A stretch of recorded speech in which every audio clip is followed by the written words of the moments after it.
Investment के लिए बढ़िया सीरीज हो सकती है। हाँ हाँ, देखिए हेमंत जी, आपने बहुत अच्छी टिप्पणी की कि वेट फॉर द फॉल। जैसे मैंने कहा, मैं फिर से दोहरा रहा हूं, 4 महीने से we have been extremely positive bullish. आज की डेट में मैं एज ए डिस्क्लोजर बताता हूं, I am sitting on maximum cash और कैश रेस करूंगा।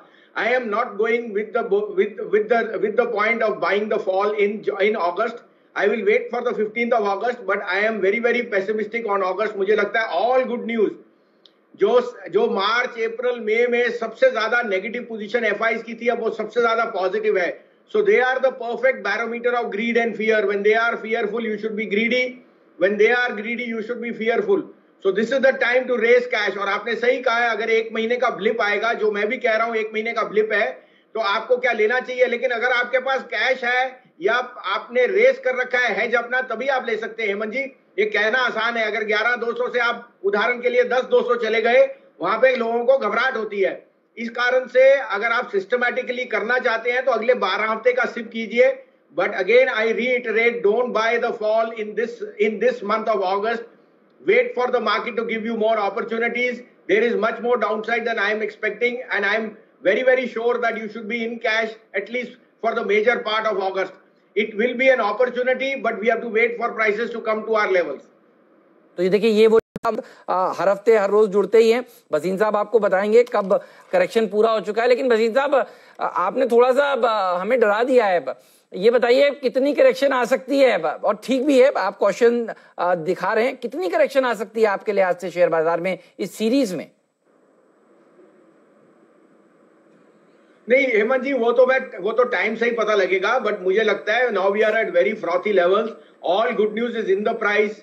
आपने देखा है कल जो जीडीपी के आंकड़े हैं, चाहे जर्मनी है, यूएस है, 50 साल में जो नहीं हुआ वो हो रहा है, और उसकी rebuilding is not going to be easy. आपने देखा है इंडिया में भी the government is strapped to even pay the GST dues. तो मैं नेगेटिव परसेप्शन पे नहीं जा रहा। Markets have climbed a lot of wall of worry, but this is the month of being status quo. आपको थोड़ा सा रुझान रखना पड़ेगा। Don't chase the rally. यहाँ पे रिस्क रिवॉर्ड आपके फेवर का नहीं है। मैं तजुर्बे से बता रहा हूं आपको, मैंने बहुत मार्केट देखी है और हर बारी मैं भी ऐसे ही गलत ट्रैप होता था। So don't trade this. 8, 8.5, 9,000 पे आपके पास कंफर्ट लेवल था। 11,200 पे आपके पास कंफर्ट लेवल नहीं है। अगर यहाँ से 500 पॉइंट की फॉल आया, आपसे उस तरह से बर्दाश्त नहीं किया जाएगा।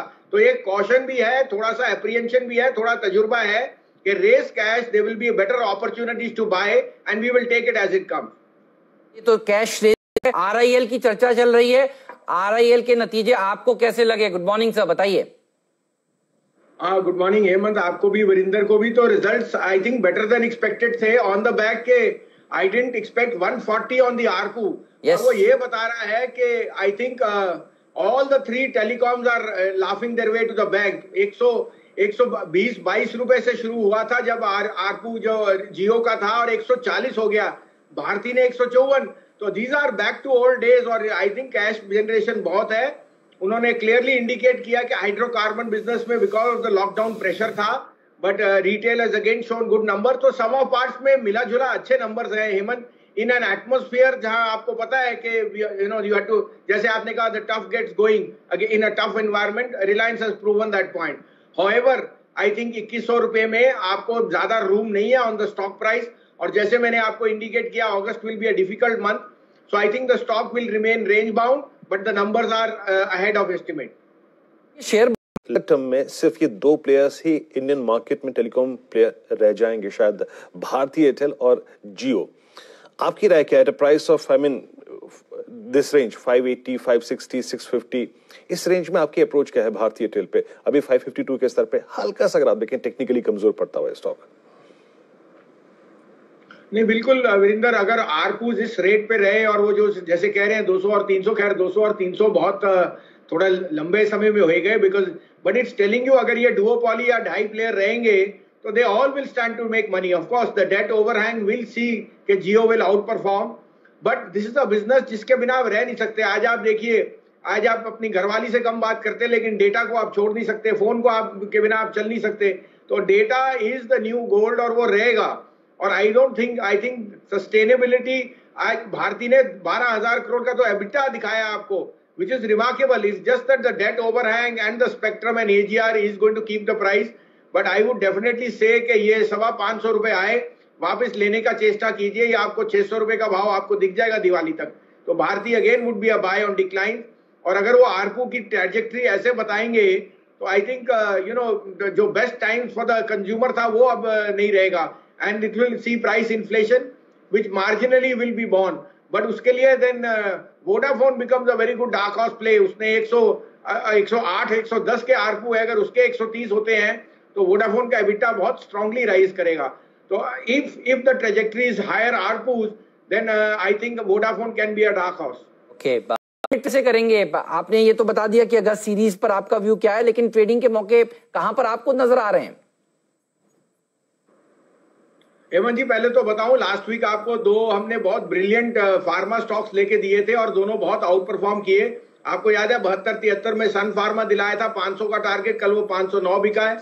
और 357 रुपए में आपको कैडिला दिखाया, वो 368 बिका है। और उसके सामने कल मदरसन सुमी परसों शॉर्ट कराया था, उसमें आपको 2.5%। सो आपको जैसे अभी राजेश सतपुते जी ने भी कहा, आज अगस्त के महीने में मैं ये नहीं कह रहा कि आप ट्रेडर का रूप धारण कीजिए, जहां तेजी दिखे वहां लीजिए, जहां मंदी दिखे वहां बेचिए। सही है। और बैंक्स आपको सबसे मंदी दिख रहे हैं, तो don't be typecast to the market that you can only buy and sell. You can even sell and buy and be hedge.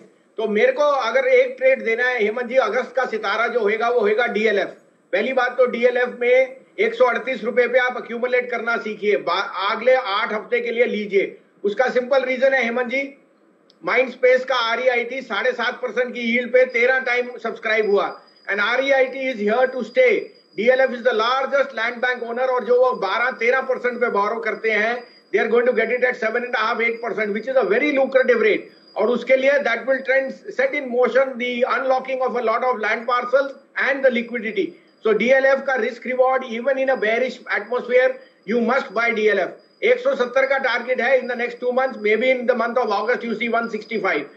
On the short side I would be very very off auto stocks. I think सारी news अच्छी है, और आपको आज indication दे दूं कि राजीव बजाज ने बताया है कि June was a good month, July is not been a good month. और वो इस कारण है क्योंकि पार्शियल लॉकडाउन पे सप्लाई चेन डिस्ट्रप्शन है, and some of the 2-wheeler and 4-wheeler stocks have run way ahead.